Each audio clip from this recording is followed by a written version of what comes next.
Hey Puddins, what is up? I'm a little extra today with my Halloween shirt and my Jack Skeleton bow. I hope that you don't mind it. Um, so as the title says, it's called The Night I Became the Villain. It's exactly what I'm talking about. So basically, I ended up on Halloween night one year, I think I was 19, becoming a villain. Now you're like, you girl? Like, you probably shocked. Yes, me. So I decided that I was going to throw a Halloween party. Me and my ex-boyfriend Rob. Um, we had like we were planning this since like the summertime, like the beginning of summer. We're like, and like at that time we were together, and we had ended up breaking up like a month or a month and a half before Halloween. So the night of, we were just having a good time. We were drinking. We were going over to like his neighbor's house, and we were drinking with them and having a good time. I ended up borrowing a like costume from one of his neighbors who was a costume designer, and I was like this like angel, or yeah, angel of death or something like that is what I was. I don't know what it was. I think I had wings. I know I had wings, but I don't, and I had like a really long dress, so I guess I was assuming I was like a fall. No, I think I said I was a fallen dark angel. I think that's what I said. Anyway, so I we were just partying, having a good time, you know. We had, you know, people, you know, all of our friends like our inner circle, which we had like, see, we had five five of us.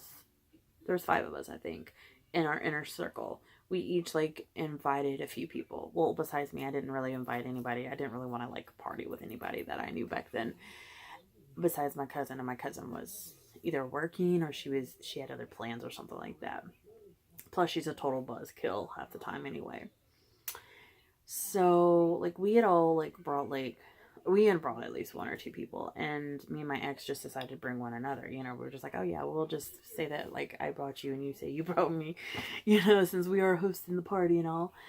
And and me and Rob had been getting like really close like that night. Like I guess because we were drunk, and you know, when you're drunk, you get into your feelings and you just get really like you start feeling good. You know what I mean? And I'm so embarrassed to say this, but anyway, we were like over at one of his neighbor's house, which her name was Anna. And we were like, she was mixing up white Russians for the girls, and like all the guys was having beer and shots and all this stuff. And like I had brought over some Jello shots for Anna to take, and you know, we were just having a really really awesome time. Like all the nerdy boys and girls was at the Wii playing Mario Kart and like doing little Mario Kart races, and I mean, and stuff. And like her husband was a pizza delivery guy. So he was at work and he didn't get off until 12. And so around 12 o'clock he arrived, and he had like pizza galore. So, you know, of course, a drunk person's food is like anything greasy and unhealthy. So we were like all picking out on pizza, and we were just having a really good time. And I mean, it was just a really good time.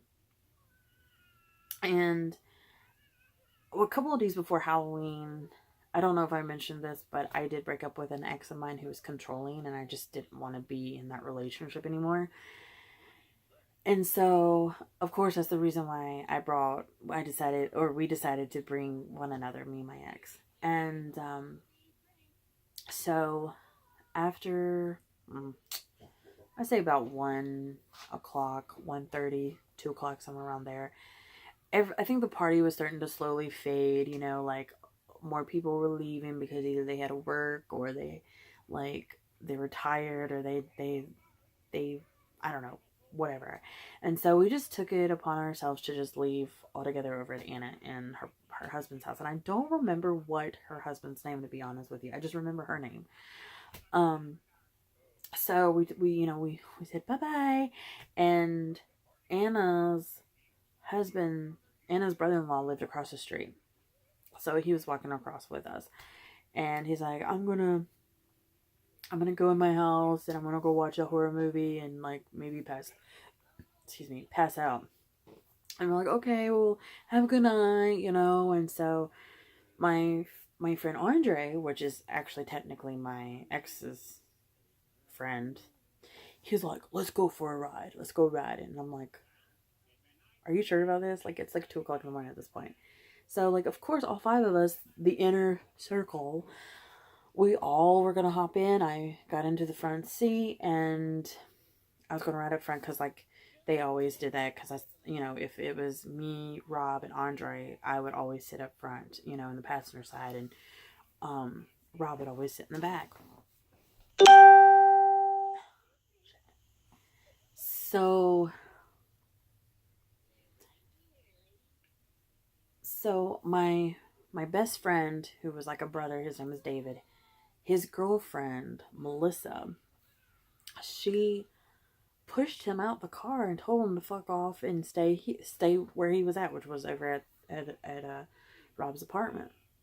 And he's like, what the fuck, and everything. And then, like, we were all like telling him to get in, and like, next thing you know, Andre just drove off. And I'm like, dude, are we not gonna like bring David with us? And he's like, well, fuck it, he was fucking slow, and this, that, and another. And so the whole ride, like, he decided that we were going to go on the Parkway, which is like a scenic road where you can look at trees and, you can pull off to the side at places and, like, you can, like, look at, like, the mountains and the trees, or you can hike on that road or bike ride, or, there's all kinds of, like, nature-y type things that you can do.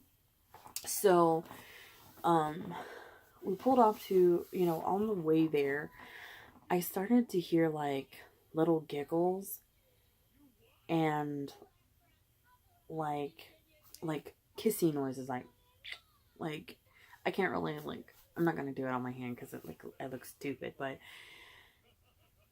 and I'm like in the corner of my eye looking at Andre, and I'm like, dude, are you hearing this? Like, what the fuck's going on back there? And we pull over to an overlook a place, and we all get out, and we're like standing kind of close to like the little railing there where it's like you get in, you go past it and you're going down a mountain. So we're leaning against it, and we're just like looking, and we were just like talking for probably about a couple of minutes, and then Melissa drags Rob back into the car, and I just look at Andre and I'm like, you didn't just see this, did you? So I'm freaking out, and I'm like, what the fuck? Like, I can't believe they're doing this to us, like this, that, and another, talking about me and David, my best friend. And I'm so mad, but at the same time, I'm so so sad, and like, I'm just like, I don't know what to do. Like, I'm just like, because at the time I'm like 19 years old. Okay, so just know, like, I was very young and I was never in a situation like this. So Andre was like, let's go for a walk. And I'm like, oh, great. He wants to, like, he's drunk. He wants to, like, get some too. So I was, like, very hesitant to go. And I finally was like, okay, let's go for a walk. And so we ended up, like, walking, like, maybe 100 feet. And then there was, like, this, like, wooden railing. And we just sat on there. And I just kept talking about it. I was like, I can't believe it. And then I told him that I was going to, like, tell David, which is Melissa's boyfriend. And because he had the right to know, it was better for him to find out now than later. And like, I was going to tell him that that Andre was witness. And he's like, don't put me in it. I'm not going to get involved with this. I'm going to be completely stupid if you do that. And I'm like,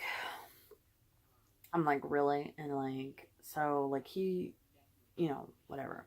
So they finally, it's been like probably like 10 or 15 minutes. They get out of the car.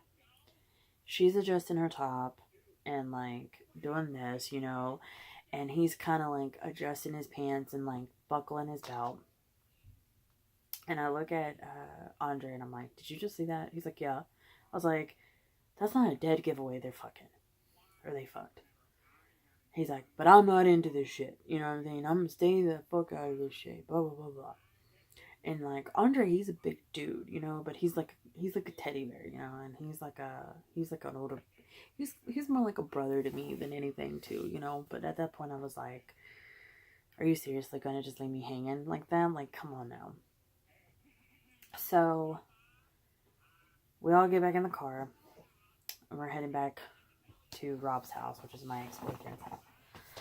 And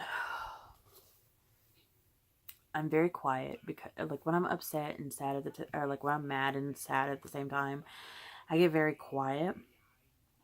And Andre was just like playing music, and everybody was just chill as fucking can be, like nothing happened. And I'm on my phone like, your girl just fucked my ex-boyfriend. And I sent it to David. We get home. And you guys comment down below if that was the right thing for me to do, or if I should just let him find out on his own.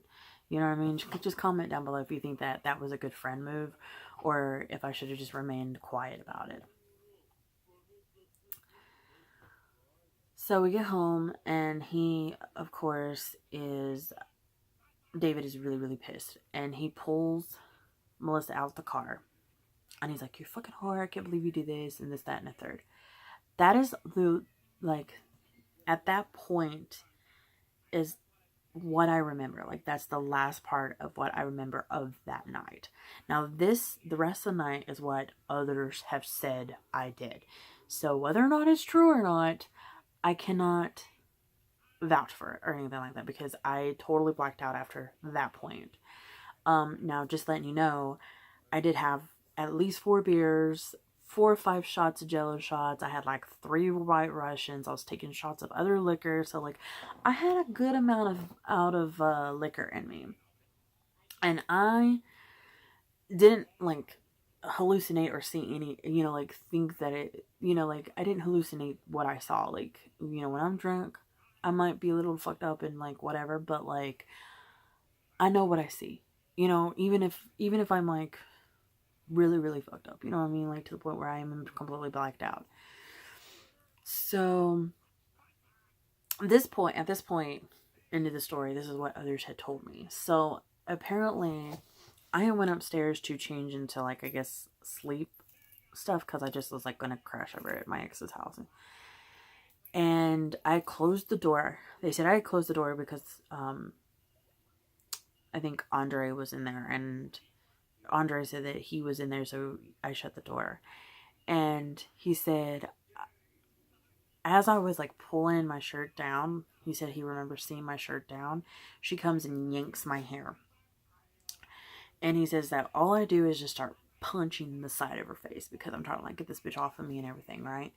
So of course, at this point, all 3 of the guys that are in our little inner circle come and like try to pry both of us apart. And so David and Andre go down with Melissa, and Rob, which is my ex-boyfriend, stays upstairs with me. And I am at that point where I'm like, this fucking cunt, I swear to God, she comes up here 4 more times and touches me, I swear to God, I'm gonna kill her. Like, I was going off, and I was screaming on top of my head. And at the same time, like, they said that, like, my ex was telling me this, he said that I was like kind of laughing and like kind of like, you know, at the same time, like, I thought it was a joke or something like that. But at the same time, I was like, he didn't know if I was pissed or if I was joking about it or whatever. And then next thing you know, Andre comes upstairs and was like, dude, your back windshield just got smashed. This. And I'm like, what the fuck? Like, this is what they tell me. Okay, so I ran downstairs because the apartment was upstairs. And it was the only apartment, like, we were the only people that were in the apartments, because it was only 2 apartments upstairs, and then downstairs was a, like, business or whatever, and they were already closed. So I go downstairs, and, like, my car, like, the door's here, and my car is kind of, like, right here, off to the side of the door, and I look over, and sure enough, my whole back windshield was busted. And I look over, and like her hand is like bloody and bruised and swollen at this point. And I was like, you fucking cunt. And I like started chasing her down the street, and I grabbed her hair and I yanked her and pulled her. I don't know why I did that. Apparently this is what everybody says I did. I yanked her and pulled her over, and then she gets up And she turns around, and then like Andre grabs my hand, the back of my shirt. He says he ripped my shirt because like I later asked what happened to my shirt. He ripped my shirt, and then I turned around and like just sat on the ground and started screaming on the top of my lungs how I was gonna kill this bitch and this, that, and the third. And then apparently somewhere along towards the end of the night, I ended up at the neighbor's, Anna's brother-in-law's house on his couch. I guess apparently Andre and Rob decided just to leave me there or something. I don't know, which I thought that was kind of fucked up, you know. And I woke up the next morning and Andre's sitting, like, I'm laying on the couch and he's sitting on the recliner watching a movie or TV or something like that. And I was like, I just kind of looked at him. I'm like, when did I get here? Like, what happened last night? He's like, what all do you remember from last night? And I was like, all I remember is up to like where David pulled Melissa out the car. That's all I remember. I blacked out after that. And he's like, oh, and that's when he told me the whole story. So then later on that day, like, this is the next day, y'all. Because I think either I was off. I think I was off that day or something like that. I don't know. David comes and confronts me, and he's like begging and pleading. Like, he's crying. He's like to the point where he's crying. He's like, please tell me it's not true, and this, that, and the third. And I just looked at him and I was like, I lied. You know why I'm lying? Or I said, you know what? I'm going to lie for you and say that I did lie. Because you're like family to me. So I don't want to see you hurt. You know what I'm saying? Is that messed up? Is that messed up for me to do? So he was pretty pissed off that I did it, and I was like, I'd rather him be pissed off than like be sad or whatever. So I said, you know what? I'm just gonna be the bad guy in the situation and just, you know, so like literally him and Melissa, which I didn't care about Melissa at that point, they completely ignored me for like months. Like, I'm talking about like 6 months. They didn't talk to me. He told me, he's like, well, it's gonna be hard for me to trust you anymore and believe in what you say and this, that, and the third and blah, blah, blah, blah, blah, blah. And I said, you know what? I got to that point where I just didn't care, and I was like, it is what it is, you know. If you don't believe me, you don't believe me. He said it's gonna take me a long time to put trust back into you, and this, that, and other, and you gotta work hard for it, blah, blah, blah, blah. So this had happened like years later. Okay, this is like the conclusion of the story. Okay, y'all. Years later, me and David stopped talking for like years. Like, I hadn't seen him in years, and like I finally ran across him on, I believe, Facebook, if I'm not mistaken. And I saw him, and I just like shooted him a message like, hey, what's up? How are you? I hope life's going well for you. And he's like, yeah, I'm doing good. How about you? And like, it was just like small talk. Like, it's just like, you know, just like kind of like old friends, like catching up kind of thing. And he invited me to come over to his house, and we talked about that night. And he said that like it was probably like a year or two later, Melissa like confronted him and told him the real truth about what happened that night. And he said this was because they ended up getting married. And he looks at me and he's like, I am so sorry that happened. I'm so sorry that you did that and you had to do that. I understand who. And then he looked at me, he said, I know who. Deep down that night, I knew who was true, because why would you even say that shit? Like, you really, you know, you wouldn't do that if it really, you know, would hurt me. And I see that now that, like, he told me that he saw that I was just really just looking out for him, because of course he's like a brother to me, you know what I mean? And like, I mean, who wouldn't do that for somebody that you thought of like family, you know? So yeah, long story short, it really did happen. But David kind of explained it to me in more depth, and I was like, I don't really want to hear all the details. Like, I didn't really care, to be honest with you. So yeah, that's it. That's how I ended up becoming a villain. I hope that you like this video. If you want to see more storytime videos, comment down below. I'll try to like conjure up some more and remember some more that I have up in this little brain of mine. If you want to have more storytime videos like this, okay? So thanks for watching, and like I always say, whether you're dressed up, dressed down, you're beautiful. Bye.